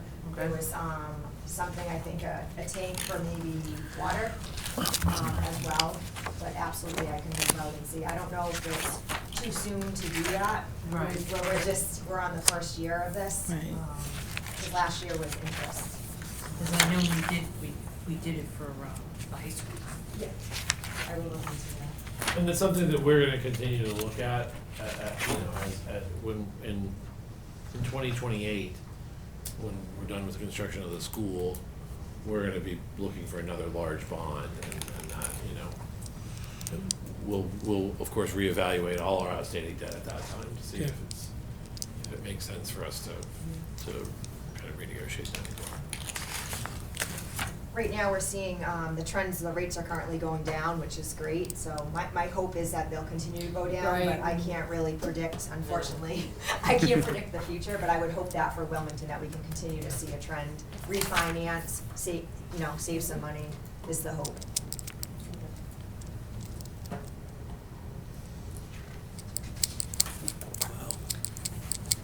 The other one was, Oh, I just noticed that. Those rates for the high school are It incredible. was nice. That's why it was refinanced. Yeah. When it Yeah. was. Let's hope that we can get Yeah. into that. yeah, The other project is on page 68 I was referring to, which is the water tank. Right. So those three big projects were lumped in together And when the the town went out. 4 to 5%. right. Okay, did somebody have a question on unclassified? No, we talked about insurance. That was, I just wondered what was the insurance numbers. Did you have a question on that? Not on that, no. Okay, all right. Depends on when they set the bond up. That's what she said. Yeah. It doesn't matter if it's gone. Yeah, if we can get to those Wait. the high school You numbers. can't just retire. Yeah. Right. Let's get to school We got that, first. yeah. These are Okay, tiny. is that it? So that's kind of the end of my presentation. Okay. I know that there's a lot, we spend a lot of time on a lot of different parts of this. Yeah. And obviously, if the FinCom has any questions now, or at any future meeting about anything that we discussed today, or that you want to talk about, Okay, you're more than welcome to. I've got a couple if we don't mind. okay, go ahead. One, there might be a reason for it, but on page 6, the chart on the bottom right, this has kind of bothered me for years now. The sample taxes on Wilmington homes, Yeah, and it Yeah, that was. it's $250,000 to $500,000, and if you can get houses in Wilmington for that price, great job. But maybe if there's a reason, great. If not, maybe I suggest we put the average single-family value, which is $759,000, as the middle number there in future years, and then kind of go up and down off of that. Sure, we can. I'm sure there is some sort of studio condo somewhere that you might be able to swing for 250 maybe. Yes, so we can certainly adjust that to make it more modern. Yeah, As opposed to the late 90s. Yeah. And my other thing was on page 7, the two charts on page 7. And this is more of, I wish that we did a better job explaining this to taxpayers of what's on here. Because I've had a number of people come up to me and say, my taxes went way up, the school's already crushed my taxes. And I tell them, well, that's not on there yet. So, I just kind of looked at these numbers a little bit, and the top chart, the valuation by tax classification, so that's showing that our taxable property rose about $502 million from FY25 to FY26. And the breakout of that shows that the residential is taking on 89% of that burden. So it's just, that's why residential taxes are going up. They're taking on a higher tax burden than the industrial and commercial have in this 1 year. And it flows through to the chart below that, the levy amounts borne by tax classification, where, Went from 56 to 57 and a half, more than 57. right, so yeah, it's 5.3 million is what our levy increased there, and 4.9 million, which is 92%, went to residential. Yeah. So I'm not questioning these numbers at all. I wish they were different. Right. So the reality is, when the revaluation was done, and Karen can speak to this just as well as I can, but the reevaluation was done, the increase in residential property values Yeah. was significantly higher than the increase in commercial property values. Yeah, and that's what I've been trying to tell people, like this week since I got this, and I was like, this is why, this is, look at these numbers. They went up, 450,000 of the $500,000 of increased value. Yeah. 500 million, I'm sorry, from FY 26 to FY 20. To sum up to the 21. That's That was not that was not because there was that many new houses built. That was because Right. the values of the residential properties went up. And if the commercial properties had gone up at the same rate, Then it'd they would balance. have been Yeah. more balanced, but they didn't. Yep. Do you want me to speak to a little bit of that? Do you want to No. speak to a little bit? About Well, just because it's a very good question, and we've been getting, obviously, a lot of phone calls with abatement Yeah. application season upon us and the deadline coming, and so we have been trying to educate people. We talk about this at the tax classification hearing with the Board of Selectmen, and you're exactly right. I always tell everybody there's three things that are making the taxes go up. The value's increasing, the shift is changing, and last year, the shift went from 57.88% down to 56.04% that they paid. This year, residential values went up on the average of 8% and commercial industrial only 4%. And since your community is made up of predominantly residential value, when you take 8% of that versus 4% of the CIP value, you're obviously going to add more. The other thing that contributed to that is the new dwellings that we're building as far as the commercial, well, I can't say commercial, the apartment buildings and the condos. So 203 Lowell Street, that apartment building that was built as apartment is now condos. So that's 50 new condo values selling between $500,000 to $770,000. So all that value gets added into the residential class. Jefferson Road, that two new apartment buildings there, that's going to be added into the residential class. That's a Mass General law, that's not a Wilmington or my decision.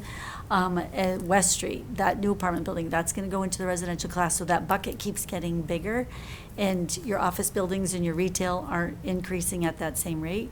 Wilmington has a lot of industrial properties. Those have held very strong and increased, so that's kind of helped a little bit, but we did have the boom with the big warehouses that added, so that value is built in there. The benefit of that with the shift was last year. The average bill last year on commercial industrial is over $9,000, and the average residential was a couple $100. Yeah. So this year, it kind of shifted. So values could have stayed the same, but that shift alone, and I don't know an easy narrative way to explain all of that, other than having the conversations and explaining that at the classification hearing, but you're exactly right. Like this demonstrates what you're saying. The shift Yeah. also comes into play. Okay. So I think another thing is that people in the community do not realize that we are required to have the homes reassessed. Prop 2.5, yeah, Right. Prop 2.5, 1980. So that's a state law, and every community in Massachusetts goes through it at the same year, or No, different years. staggers, okay. Yeah. So the they state couldn't handle it if we did it all every Yeah. 2 years. Right. at once. They actually, when they went to every 5 years instead of every 3, every When year. did they do that? Because I'm still about quoting 3. Yeah, about 3-4 years back. Okay. But they, some towns ended up on like a 4-year and some ended up on a 6, so that so when they have to come out and do the certification in tax rates, et cetera, they don't have the staff and can't get bombarded all in 1 year. So they reallocated and kind of redistributed the burden of which group of communities are going to be recertification years. So this was our 5th year cycle, was this year, but annually, we have to still maintain full and fair market value. So we kind of go through the same process every year. It's just on a recertification year, there is a lot more documentation, many more studies that have to be submitted for backup documentation and approval. And they ask for like our top taxpayers, and they ask for some people's property record cards, like local officials, or they ask about the TIF agreement that we had and that it's over. And so there's a lot more detail as opposed to our standard non-certification years. I think it's also important just to mention, and I know that it doesn't, it's not an answer that people like to hear, but when you look at Wilmington's tax rate compared to the rest of Middlesex and Essex County, we're in the bottom half. I think it's what, 34 from the bottom? Yeah, so I just redid 2026 because I was saying, oh my gosh, $600 average increase, where does that put us now? We always had been like 31 to 33 from the bottom, so out of 89 communities in Middlesex, Essex County, Lawrence being the lowest, Weston being the highest. This year, with the 2026 data that was in, there were a few tax rates that weren't set at the DOR, but they're all Western Mass, so everyone in Middlesex, Essex was approved, and we were moved to number 34. So That's from the bottom, so we're like from the number, bottom. what does Yeah. that make us? 50, Yeah. 55 from the top? So we moved one position, which means everybody else is going up as well, Right. around us. Some communities, Wilmington, from a outsider's point of view, when I see some communities struggling, that they have no free cash, they have no reserves, they're up against their levy limit, and they have nowhere to go, and their schools and just utility bills, et cetera, are tied their hands, and they have no other way to go but an override. I think Melrose had like a $13 million override. Stoneham had an override. I know. But it's all around. And a lot of people. Anybody selling any houses in Wilmington? So I hate to say we're fortunate, but it is still a good value for your dollar. Yeah.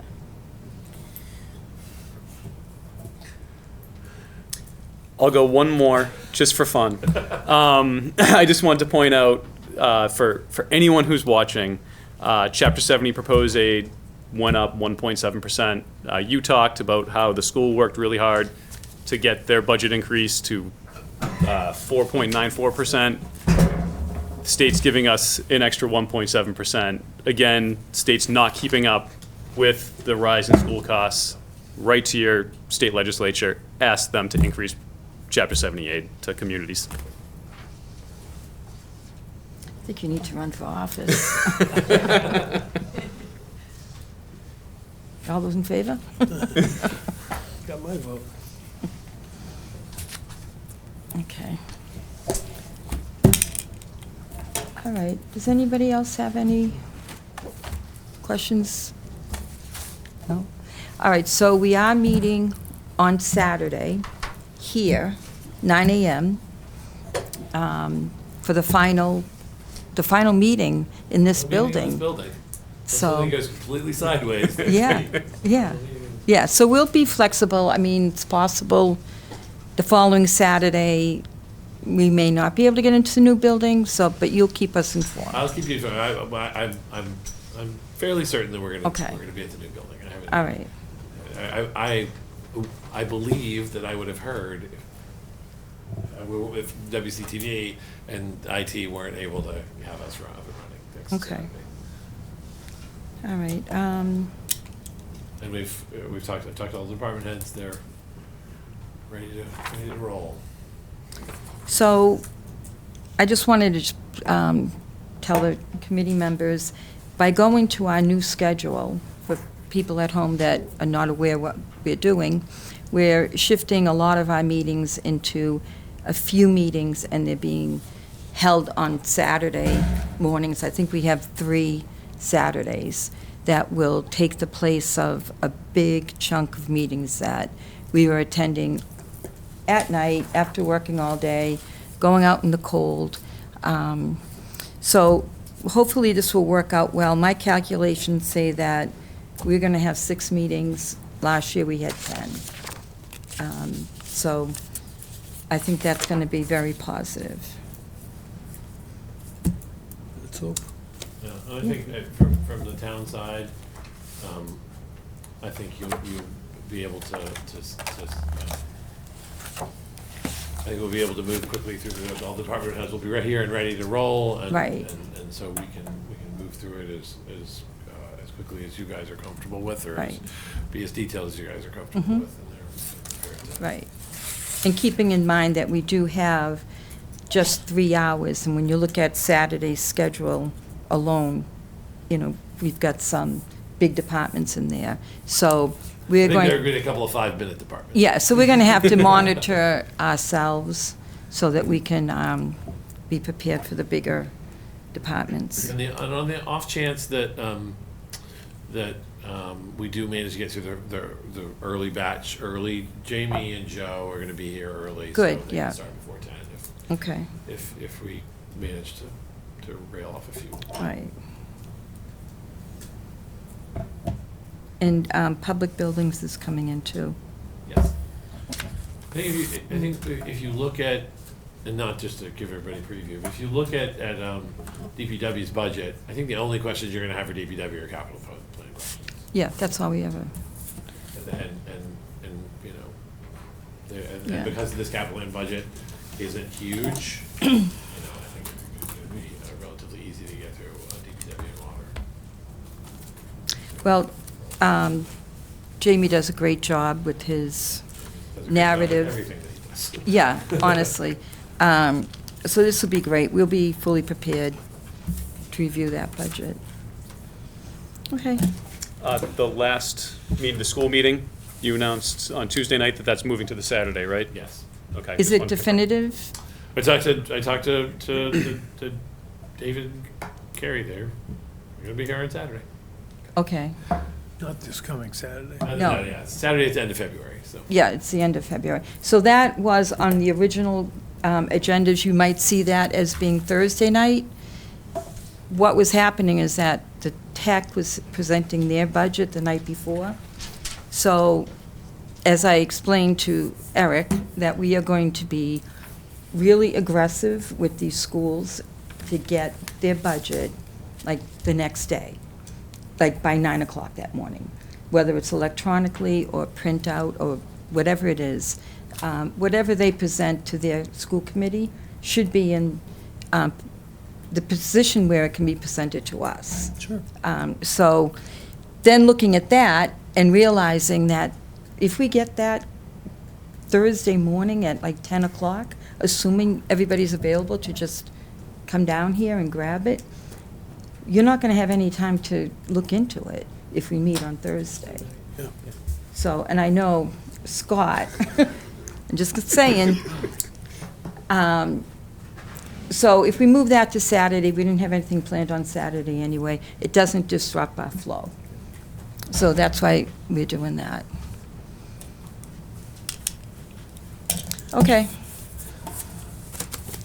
Well, if we don't have anything else to discuss, Thank you very much I'll for take your a- time, and I will see you guys on thank you. Saturday. Great job. Thank you, Stephanie. Thank you. Motion to adjourn? All right, we have a motion.